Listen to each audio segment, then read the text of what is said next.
طاغوت کا لفظ قرآن پاک میں استعمال ہوا ہے۔ قرآن پاک کے اکارڈنگ سب سے بڑا طاغوت شیطان ہے، جو ہمیں غیر اللہ کی عبادت کی طرف بلاتا ہے۔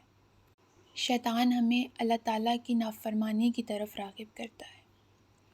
اسی طرح دیکھا جائے کہ ہماری زندگی میں کوئی ایسا انسان، کوئی ایسا گروہ یا کوئی ایسی چیز، رسومات، روایات جو ہمیں اللہ تعالیٰ کی نافرمانی کی طرف راغب کرتی ہیں، طاغوت کہلاتی ہیں۔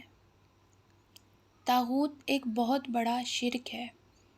جب کوئی اللہ کے حکم سے تجاوز کر کے کسی انسان پر اپنا حکم چلاتا ہے تو وہ طاغوت کہلاتا ہے۔ اب مثال کے طور پر دیکھا جائے کہ پاکستان میں کیا ہوتا ہے، جب کوئی بچی، کوئی لڑکی پردہ کرنا سٹارٹ کرتی ہے تو سب سے پہلے اس کو اس کے گھر والے روکتے ہیں۔ ابھی تم چھوٹی ہو، ابھی کیا ضرورت ہے پردہ کرنے کی، عمر سے بڑی لگو گی، یہ سب چیزیں سکھاتے ہیں اس کو۔ اب یہ ایک قسم کا طاغوت ہے نا، کیونکہ قرآن پاک میں اللہ تعالیٰ نے عورت کو پردے کا حکم دیا ہے، اور گھر والے جی کہ آپ بڑی لگو گی، آپ ابھی چھوٹی ہو، پردہ نہ کرو، یہ اللہ تعالیٰ کے حکم سے تجاوز ہو رہا ہے، تو یہ سب طاغوت کہلائیں گے۔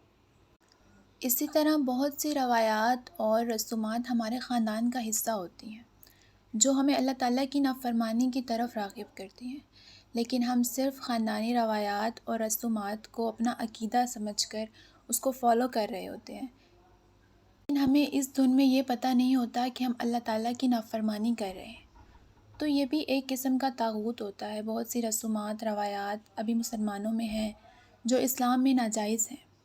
اسلام میں ان کا کہیں کوئی کانسیپٹ نہیں ملتا، لیکن مسلمان انہیں جوش و خروش سے ان روایات اور رسومات کو مناتے ہیں۔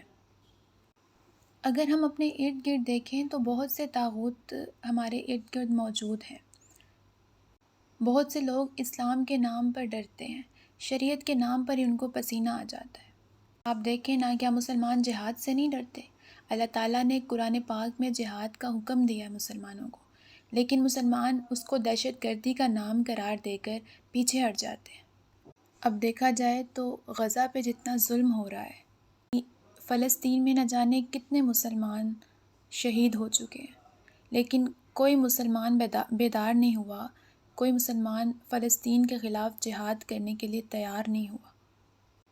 تو یہ سب ہمارے ایمان کی کمزوریاں ہیں، اور ہمارا شیطان کے راستے کو فالو کرنا ہے کہ ہمارا ایمان اتنا کمزور ہو گیا ہے کہ ہم شریعت کے نام پر ڈر جاتے ہیں، آج جیسی عظیم چیز کو دہشت گردی کا نام قرار دیتے ہیں۔ اللہ تعالیٰ نے قرآن پاک میں فرمایا، وَلَقَدْ بَعَثْنَا فِي كُلِّ أُمَّةٍ رَسُولًا أَنِ اعْبُدُوا اللَّهَ وَاجْتَنِبُوا الطَّاغُوتَ، اور بے شک ہم نے ہر امت میں رسول بھیجے کہ اللہ کی عبادت کرو اور طاغوت سے بچو۔ تو اسی طرح ہم سب کو یہ کوشش کرنی چاہیے کہ ہماری زندگی میں جتنے بھی طاغوت ہیں ہمیں ان سے بچنا چاہیے۔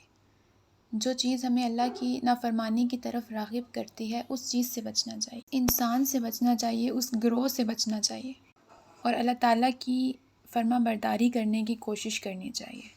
اللہ تعالیٰ نے قرآن پاک میں فرمایا، فَمَن يَكْفُرْ بِالطَّاغُوتِ وَيُؤْمِنْ بِاللَّهِ فَقَدِ اسْتَمْسَكَ بِالْعُرْوَةِ الْوُثْقَىٰ لَا انفصام۔ پس جو کوئی طاغوت کا انکار کرے اور اللہ پر ایمان لے آئے، اس نے ایسا مضبوط سہارا تھام لیا جو کبھی ٹوٹنے والا نہیں۔